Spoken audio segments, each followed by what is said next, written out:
Bismillahirrahmanirrahim. Assalamualaikum warahmatullahi wabarakatuh. Kembali lagi dalam pelajaran prakarya dan kewirausahaan bersama saya Ahmad Rofi'i.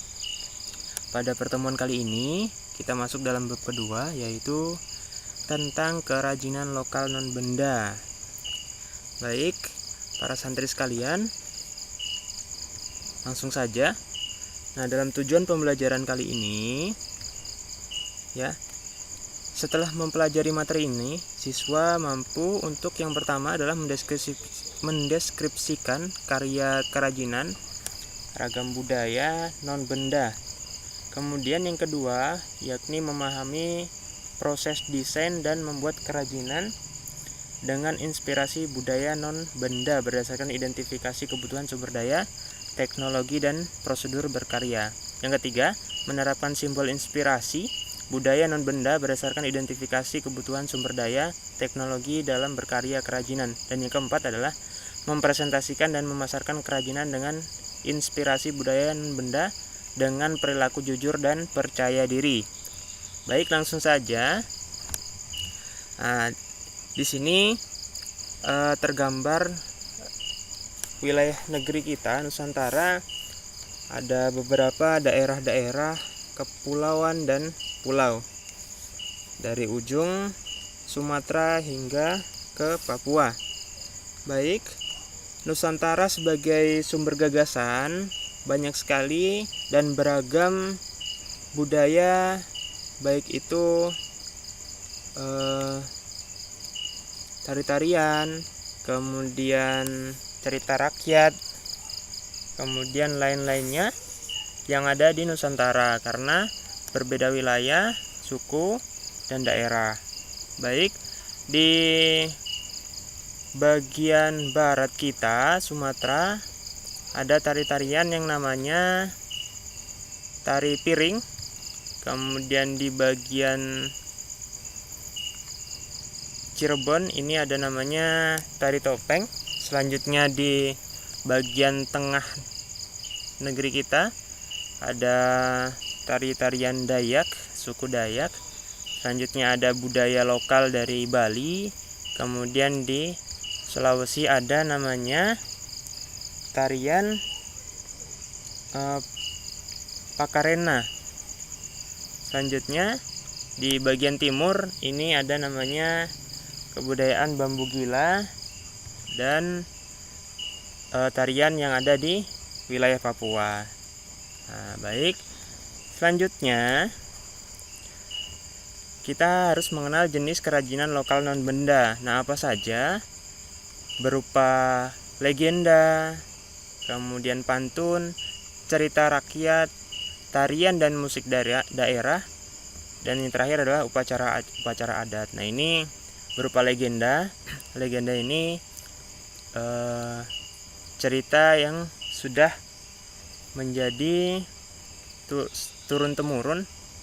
Seperti contohnya di sini kita melihat ada Nyi Roro Kidul, kemudian ada pantun. Selanjutnya ini ada cerita rakyat Nusantara, tari-tarian, dan adalah upacara adat. Nah, selanjutnya, di dalam melakukan sebuah usaha kerajinan yang berunsurkan atau berdasarkan kebudayaan non benda sendiri, ada beberapa sumber dayanya, ya. Nah, ini beberapa contohnya. Nah, apa saja di dalam sumber daya yang mendukung untuk terciptanya suatu usaha kerajinan non benda? Ada yang pertama adalah atau manusia. Sumber daya manusia sendiri adalah salah satu sumber daya yang sangat penting di dalam menjalankan sebuah usaha karena kualitas manusia yang baik akan melakukan manajemen yang baik dalam sebuah perusahaan sehingga perusahaan itu mampu untuk bersaing di pasar. Kemudian ada yang kedua adalah money atau uang. Uang sendiri mendukung dalam berjalannya sebuah usaha karena digunakan sebagai alat untuk membeli, mengupah, ya, membeli baik bahan baku ataupun memberi peralatan ataupun perlengkapan yang lain, kemudian mengupah karyawan. Jadi manusia digaji untuk tenaganya dan kegunaan uang yang lainnya. Kemudian ada yang ketiga adalah material atau bahan baku, ya, baik itu berupa bahan baku alam ataupun bahan baku buatan manusia. Selanjutnya adalah mesin. Mesin ini berkenaan dengan penggunaan teknologi yang akan nantinya membantu manusia dalam melakukan atau memproduksi proses usaha, ya, baik itu mempermudah prosesnya atau memberikan bantuan atau mengefisiensi waktu dan lain-lainnya, sehingga nanti pekerjaan-pekerjaan yang lain bisa dilengkapi atau bisa dilakukan. Kemudian yang kelima ada metode. Metode ini cara bagaimana agar usaha kerajinan ini dapat berkembang, ya, dapat maju dan dapat menghasilkan untung yang besar. Dan yang terakhir adalah market atau pasar. Nah, market atau pasar ini adalah salah satu sumber daya yang terakhir. Mengapa? Walaupun demikian, walaupun terakhir, nah, pasar ini merupakan tujuan dari proses produksi sebuah kerajinan usaha, ya, sehingga kalau sebuah produksi usaha tidak diterima oleh pasar, maka tidak akan ada yang namanya keuntungan. Nah, selanjutnya, ya, dalam sistem produksi kerajinan non benda ini ada beberapa hal yang perlu diperhatikan. Nah, apa saja? Yang pertama adalah pencarian ide produk. Jadi, mencari produk apa yang cocok, produk apa yang akan dikembangkan dalam usaha kerajinan ini. Nah, selanjutnya itu setelah kita sudah mendapatkan ide sebuah produk, lalu membuat sebuah gambar atau sketsa. Tujuannya untuk melakukan analisa, melakukan gambaran dalam usaha apa yang akan dilakukan nantinya. Nah, setelah